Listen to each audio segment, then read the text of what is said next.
اليوم رح نحكي عن فعل dringen وأهم استخداماته. أول استخدام هو يتسلل. مثال: Es ist unmöglich, aus dem Gefängnis nach außen zu dringen. يعني إنه من غير الممكن التسلل من السجن للخارج. المعنى الثاني لدرينجن هو يخترق شيء أو يعبر من خلال شيء. مثال: Der Sonnenschein dringt durch das Fenster. يعني أشعة الشمس تخترق النافذة أو تعبر من خلال النافذة. لما أقول jemandem auf etwas dringen معناها الإلحاح والإصرار على شخص معين بخصوص موضوع معين.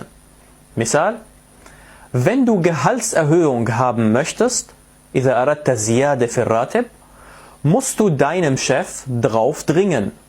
لازم تلح وتصر على رب العمل تبعك.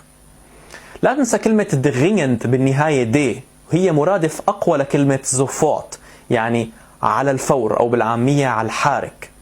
مثال: Ich muss dringend los, sonst schaffe ich den Bus nicht.